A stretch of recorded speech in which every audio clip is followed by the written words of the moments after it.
Peace, y'all. It's your man, Dave. You may have heard me alongside my brother Quest on the Marriage Ain't for Suckers program.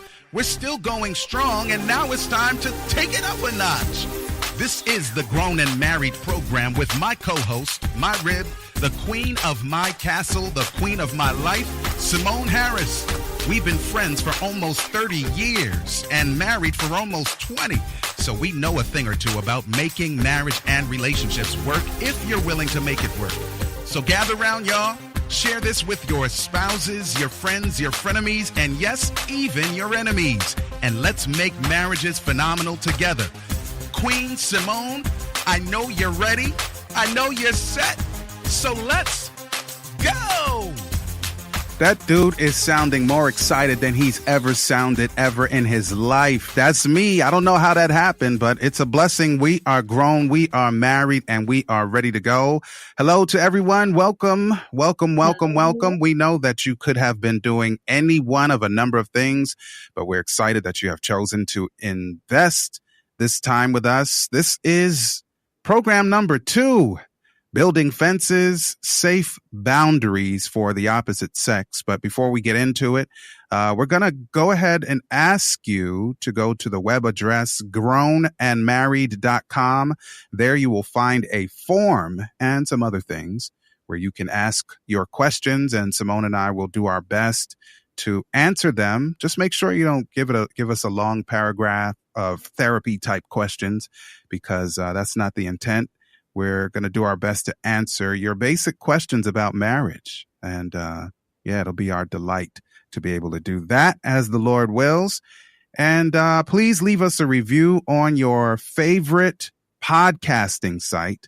And that would be greatly appreciated. It helps the program go farther. And of course, we want this to go as far as possible because there's so many people needing relationship help, especially those who are already married. Okay, so that's grownandmarried.com, and share with as many people as possible too. So what's going on over there, Simone? Nothing much. Just looking forward to this topic and to just get right to it. Yeah, well, I think the time is now. Yes, it is. We need to build fences and have safe boundaries for the opposite sex. So, I've been talking to a lot of people, and so have you.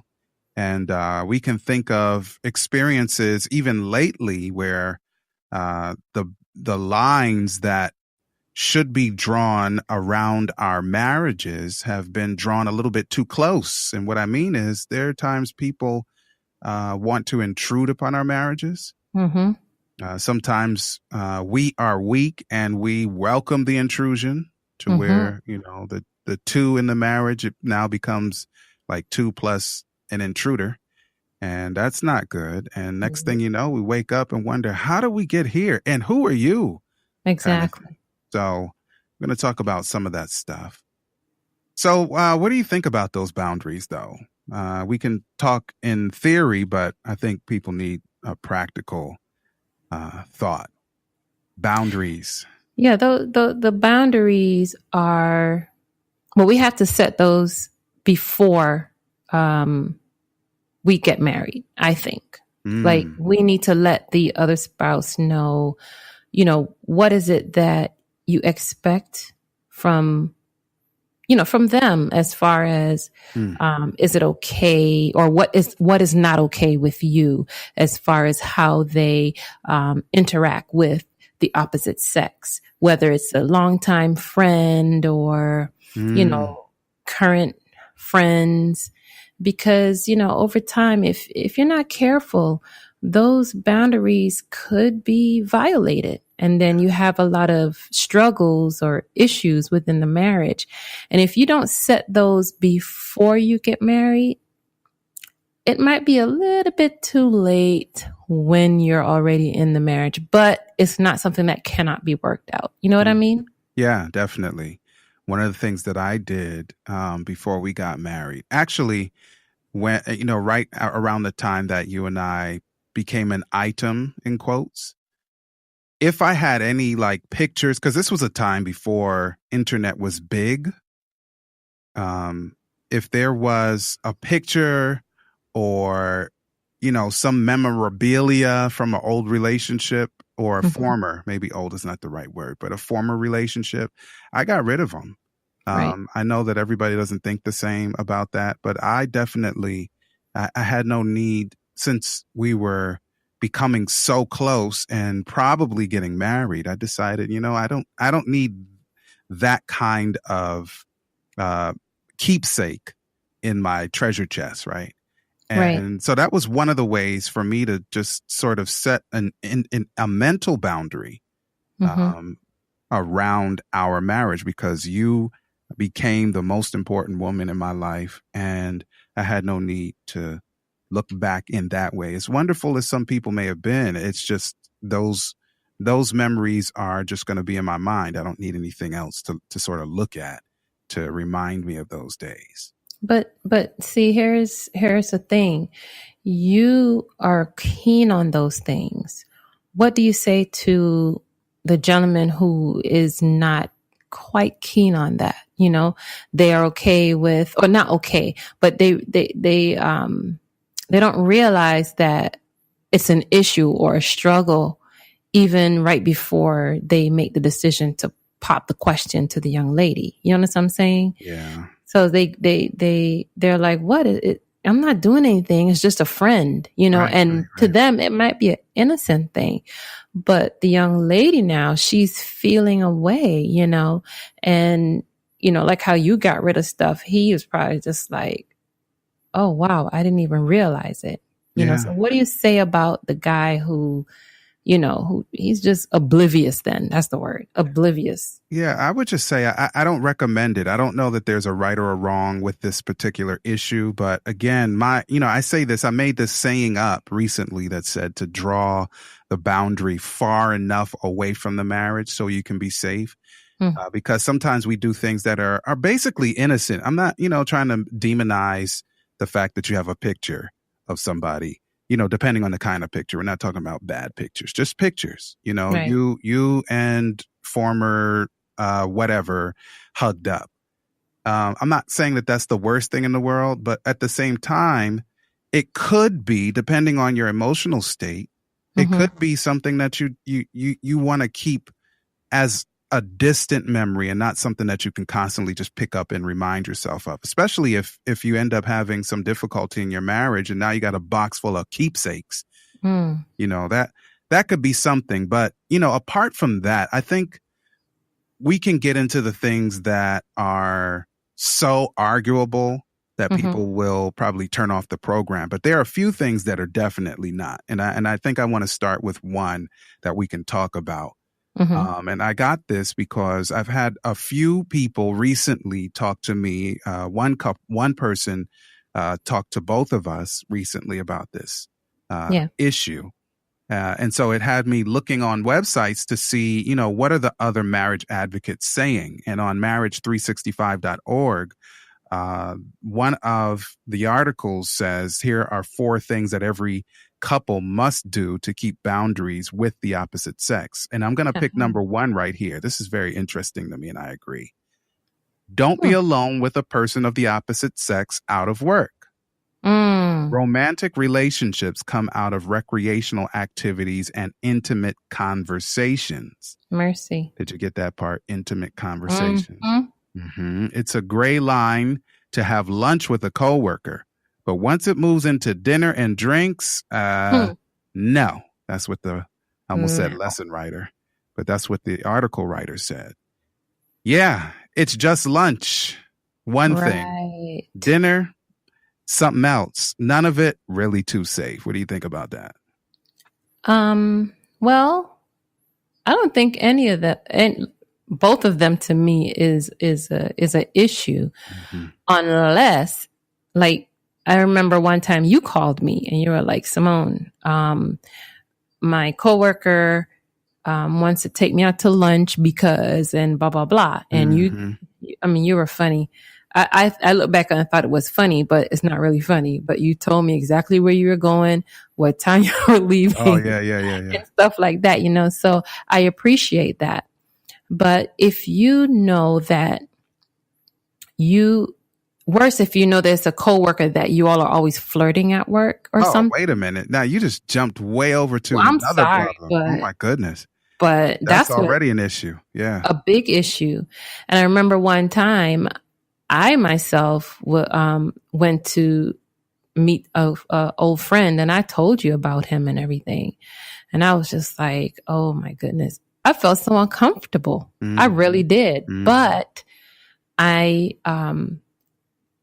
knew where I stood. He knew where I stood. He knew what my relationship was like. And, with you, he knew that we were married, all of that. Mm-hmm. So I just thought, I just say, just be careful, and really examine if you should really be around that person. Yeah. Yeah. Well, a second one, and this comes very close to home. Well, I shouldn't say close to home because a lot of people talk to us about stuff. Mm-hmm. And, Quest and I were talking recently on our program about this same subject. And he's what they call a flamingo in one of their colleagues' evaluation of personalities and aptitude. And flamingos are sort of the life of the party. They are people who lots of people like to be around, that kind of thing. And so he and I were talking about it, and he too draws the line far away from the marriage. And it goes here with like number 2, don't be with friends or anyone your spouse does not feel comfortable with, no exceptions, right? So suppose Quest is the life of the party. And I'm not saying that this is anything Quest has ever done, but I'm going to pick him and I don't think he would mind. But say he's like the life of the party and, they're always at big conventions because of the kind of work that he does. And there are a lot of people who may be sort of drawn to his personality because he's extremely friendly. He's intelligent. He's a person who's very welcoming and people respect him and so on. And sometimes, that can be misconstrued by women and they may not just find it as something that they like to be around, as sort of a normal thing. Like, I like to be around the dude too. Like, he's cool. He's been my friend since we were 5. Right. But maybe some women might find it attractive now. So how does a guy who is the life of the party, or if not the life of the party, who has that thing that you and I talk about often when we're alone, that thing that just attracts people and you're not even trying, like, how do we deal with being that person that people of the opposite sex just always kind of want to be around so that we don't cross the line or give them a reason to feel like they are welcomed across the line? Well, the number one thing that is going to be kind of hard, I think, is the fact that this is him. Yeah. This is him. So what do you do, Yeah.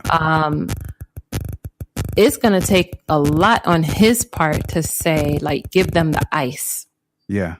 When he sees them coming, turn it off. And he does. He told me he does. Yeah, man, turn it off. Yeah. Or go and find a buddy. Or I remember how oh boy. How you I forgot, you and somebody, how you guys you all used to like form this alliance. Like, if you see one of y'all boys, being approached by some young ladies, it's like you all just honed in on the situation and then went over and rescued the dude, so maybe he might need to do something like that, Yeah. But the main thing is recognizing, that thing that attracts the honey or the bee to the honey. Mm-hmm. And then, you figure out, okay, I need to make a concerted effort to turn off this thing and make myself less desirable to these bees.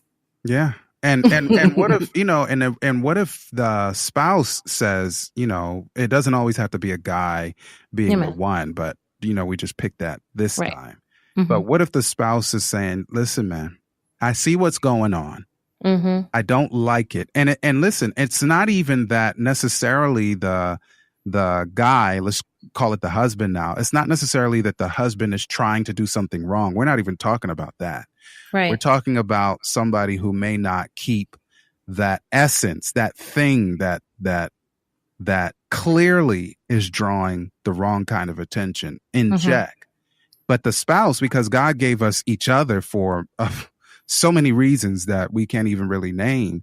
But, you know, sometimes the spouse as the gatekeeper can see it and say, oh, I'm noticing that, you know, person X over there is finding you a little bit too interesting. So you might want to like dial it back a little bit and put up a little bit more of a shield because that person's losing it over there.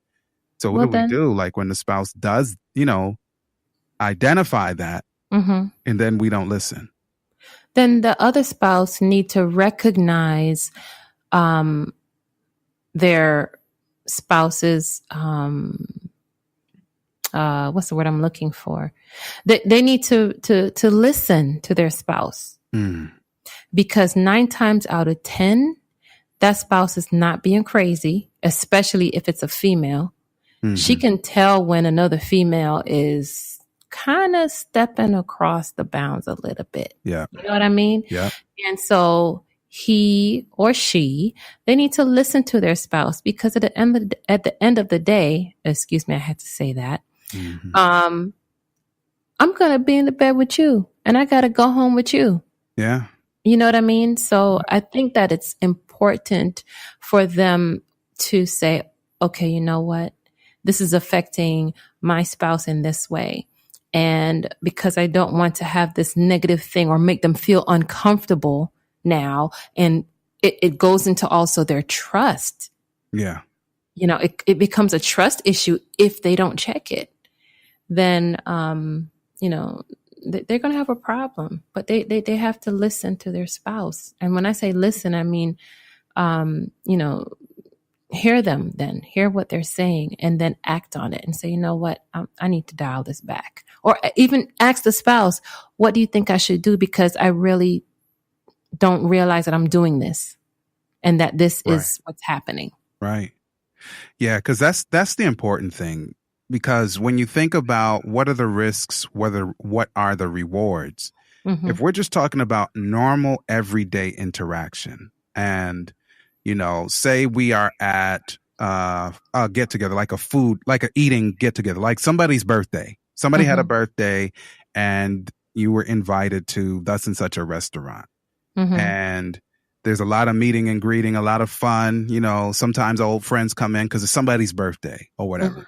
And, you know, the spouse who is extra friendly is getting the attention that we're talking about. And when you, like, say, as the wife, come to me and say, listen, this is what I'm seeing. This is what I'm experiencing. And I think that this is going the wrong direction. And I know you probably aren't thinking of it in that way.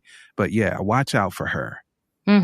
The worst thing I can do is make up an excuse or make it seem like it's not what you perceive it to be, because think about it. What the reward of keeping my own thought process is that I get to continue to do whatever it is that's drawing her attention. Or like it's all in her head, your spouse's head. Yeah. Like you don't see that. And the risk is like a relationship problem, and worse if, you know, there really is an issue and you end up in infidelity. So it's not like, say, you know, I've used this example with you before, like if I were a therapist, a psychotherapist or something, and you said, as my wife, you know, I don't want you seeing any women in your practice. Like the risk and the reward issue is different in that case, because, you know, have a professional situation. You know, I'm not an offender.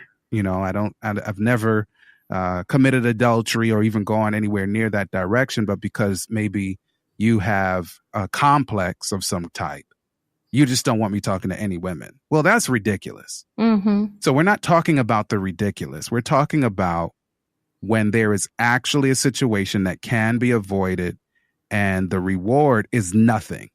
Right. The reward is just, you know, continuing with your friendly self going way a little bit too far left and ending up potentially into a problem, and potentially having your spouse feel like you're not listening to him or her. Mm-hmm.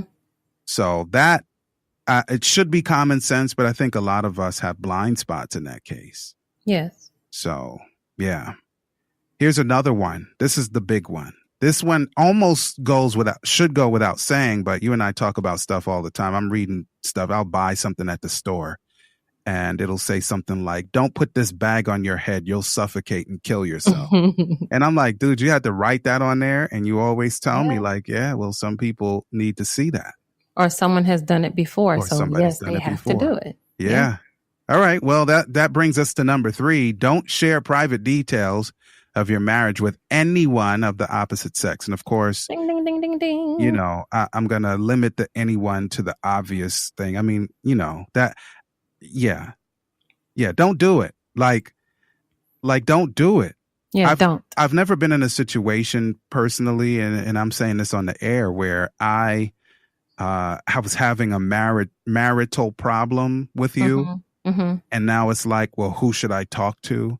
Mm-hmm. I've not been in that situation, but even if I had, I'm thinking like the last thing I want to do is phone a friend and that friend be another soft voice on the other end. Right. You know?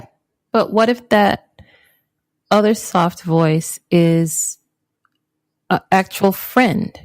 Because I know of a situation, or person came and spoke to me and they were kind of upset because the other person's, the gentleman's spouse was just like, yeah, you need to end that relationship right now, or that friendship. Yeah. When in fact, they were really, there's nothing there.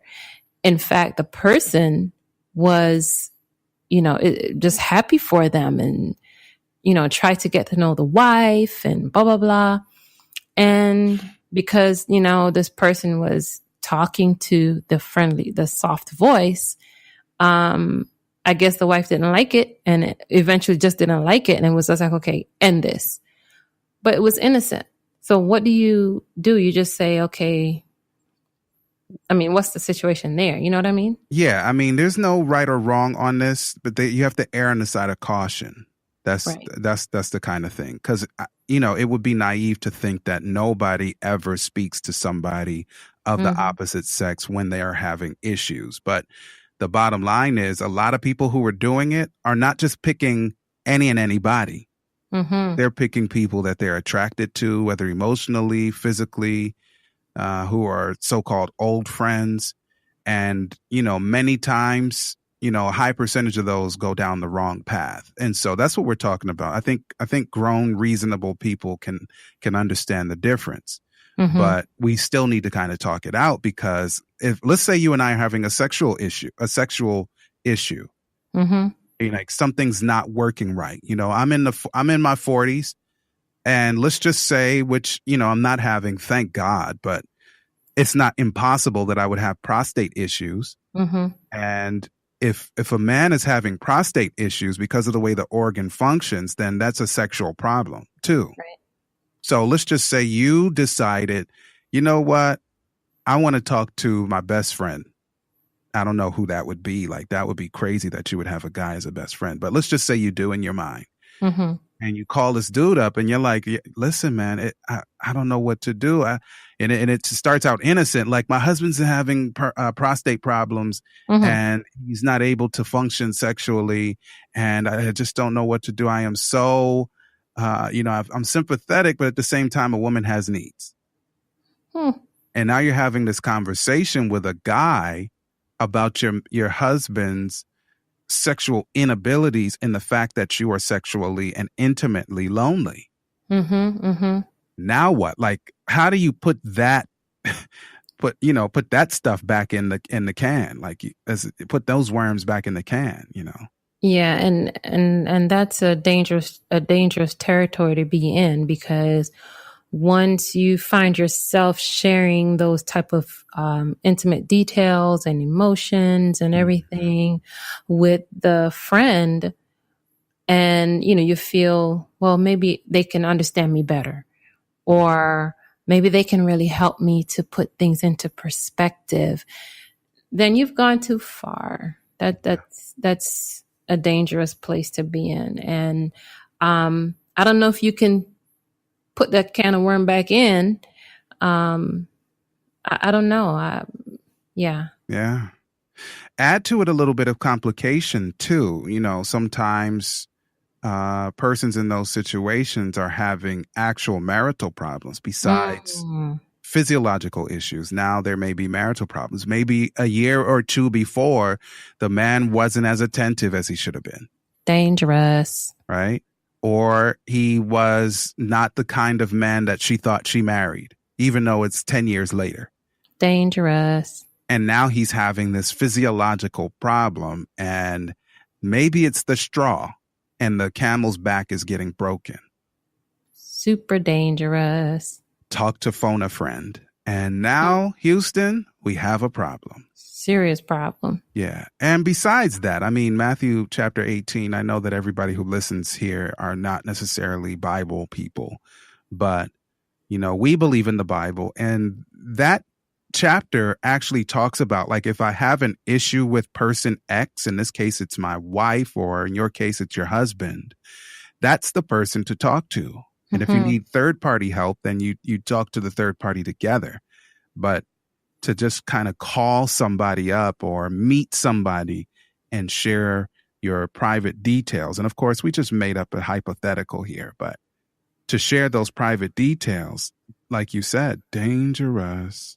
Because the mind is a crazy, crazy organ. Like, things go really wrong sometimes because people allow themselves to become emotionally involved with persons who are not our spouses. And I can't believe you just applied the Matthew 18 principle to the marriage. Yeah. I didn't even think to do, that would apply, but I get it. I get it now. Thank you. Yeah, because it's like if I have, because that's the part of the chapter that I'm referring to, for those who don't know, it's like if you have an issue with somebody, anybody, in this case, your spouse, you go to them and them first, them alone. You don't go to your best friend. You don't go to, some other third party first. You go to the person that you're having an issue with first. And if it doesn't get resolved, then you take one or two competent and trustworthy witnesses so that, there's not a big discussion about who's lying, who said what. So they can be sort of witnesses, not necessarily to get in the middle of it with you, but to be witnesses to what happened so you can have a reasonable discussion if things don't get communicated well. And then, of course, the line continues with, what to do after that. So I think a lot of times we skip over the go to the person themselves, right to crying on somebody else's shoulder. And that's where a lot of the issues come in. So we should respect our relationships enough to go to the person that we're having difficulty with first, whatever the difficulty is. True. So true. I think we're going to have to do a program similar to this another time, because there's so much we can say and give people some practical ideas. Yes. There's a boundaries series by Arterburn and the New Life Live people, Steve Arterburn. But y'all should look that up on Amazon. But we're going to go ahead and let y'all go in just a little while here. But I'd like to thank you for joining us and ask you again to give us an honest review of how we're doing so far. And also go ahead to grownandmarried.com and put in your question so that we can hopefully try to address it here. Okay. So, thanks for joining us. It's been a pleasure. Yes, it's been. Yes. Always sizzle, never steak. Holla at us another time. Holla. Peace.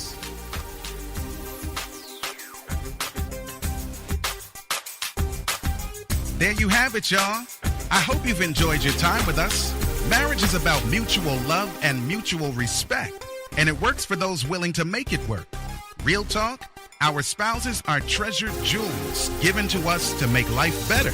And the sooner we learn to value one another will be the sooner we become the most phenomenal versions of ourselves we can be. Until next time, peace. From Dave and the queen of my castle, Simone. We got love for you, baby.